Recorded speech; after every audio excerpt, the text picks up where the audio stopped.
want to run the whole story, we just need to work out how they're going to do it.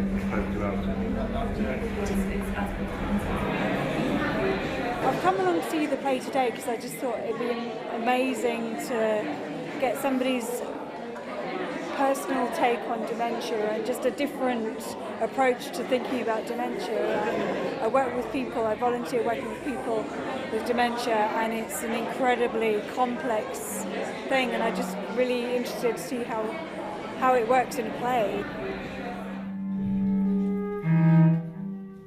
I can't seem to speak at all today.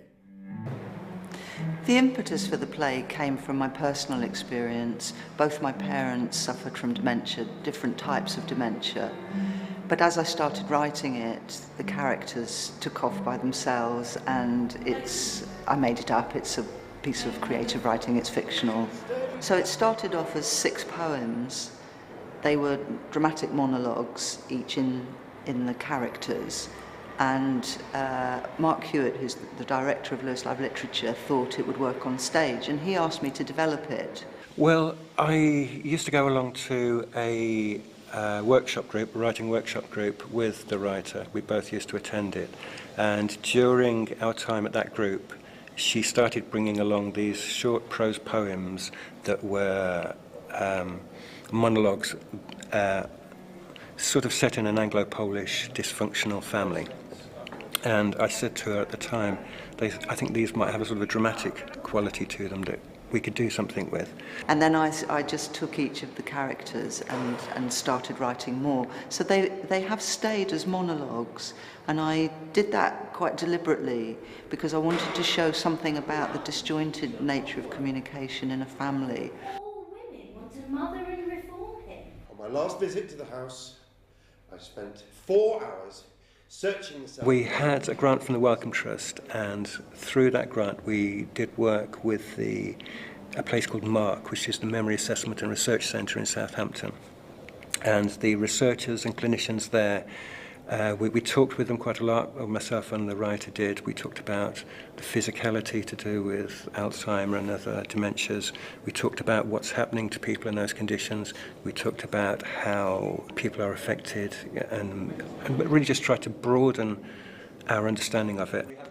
There was such a strong enthusiasm to bring the production to Edinburgh because of the wide variety of dementia research here.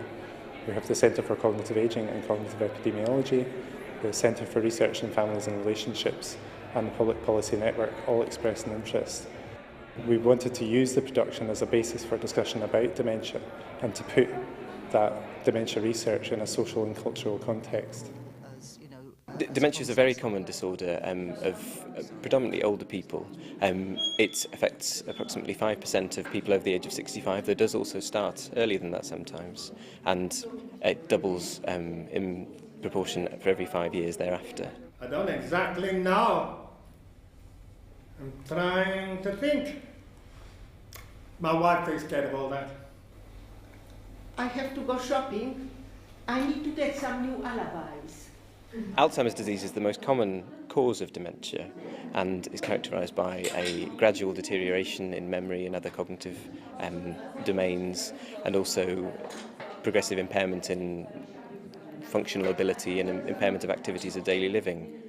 That's for the individual. Of course, the majority of people also live in families, and this can be very, very difficult for families who are caring for their ageing relatives, particularly when the disorder progresses to a stage where the person doesn't actually appreciate the level of their impairment, or that they're in fact ill at all. Dementia is just part of normal life. People get it, but they're still human beings with a set of relationships as they were before. And it's not some huge thing to be terrified of necessarily, even though it can be so destructive. That's my parents' care plan.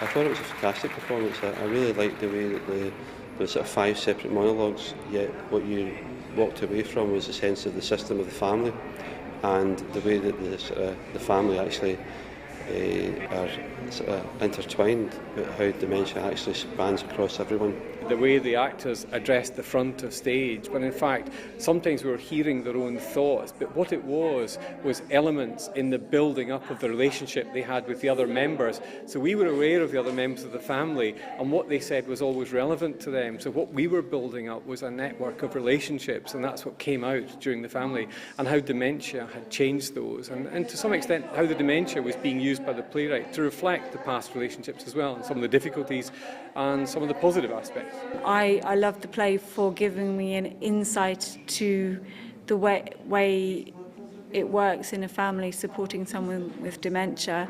I just think it's an incredibly valuable resource. This play is amazing in terms of what it tapped into.